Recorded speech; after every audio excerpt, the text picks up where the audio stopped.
alone with us. Major Mohammad Ali Shah also joining us on the broadcast. Sir, good morning to you. Thank you for speaking to NewsX on this particular developing story that we're tracking for our viewers. So on the one hand, Major Shah, we have anti-Shia protests going on in Pakistan for the second day in a row.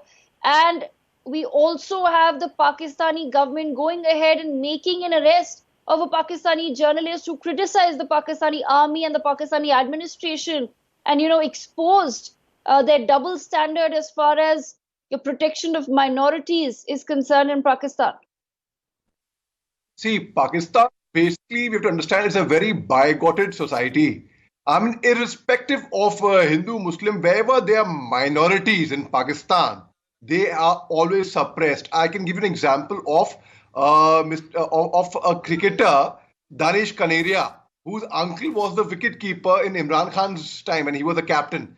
He was discriminated, and a few months back, he spoke up also against it.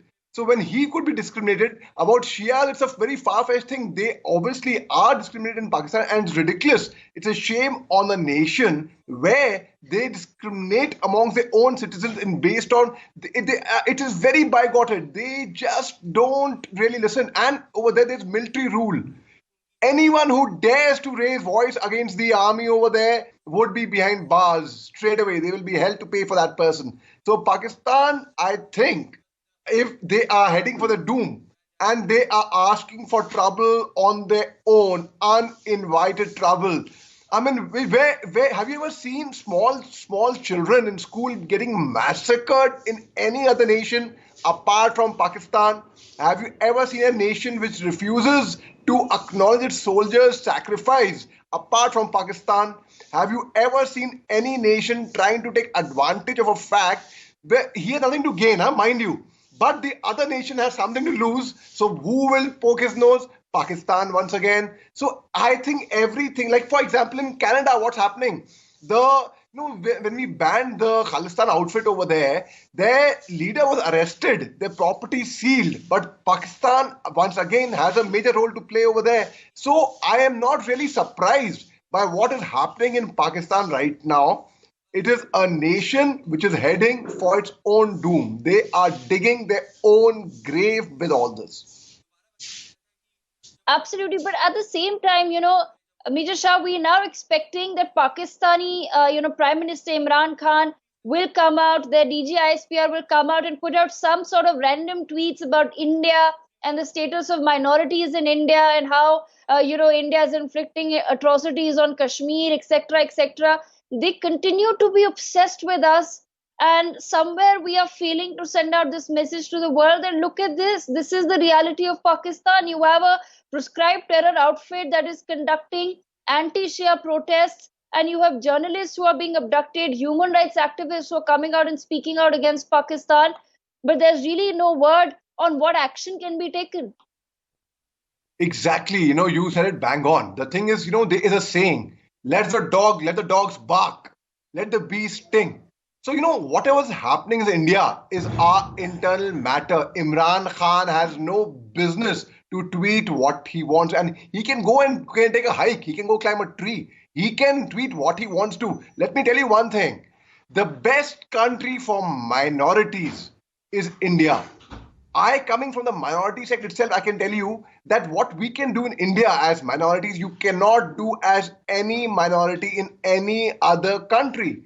It is a very secular country. And, you take example, you go to Iran. I mean, you go to, forget about anything else. I mean, in Gulf, many countries in Gulf, ladies want ladies. I'm not talking about religion over here. I'm talking about minorities and majorities. Ladies who were in minorities, of course, couldn't step out alone without being escorted with a mahram, husband, brother, son. So, Pakistan is a very far-fetched. They have big high hopes, big dreams. But let me tell you, they are truly heading for their own doom. When Danish Kaneria reported, it was Suhaib Akhtar, Wasim Akhtar, their own counterparts endorsed his views. And that time it was all proof that Pakistan is really, they are incorrigible. They will not change. It's a nation which is used to lying all the time and not living up to its word. They are giving hostage. They are paying. They are looking after terrorist outfits. Jaish-e-Mohammed. Look at Maulana Masood Azhar. I mean, in the UN, they had to be a lot of fight to declare him a global terrorist.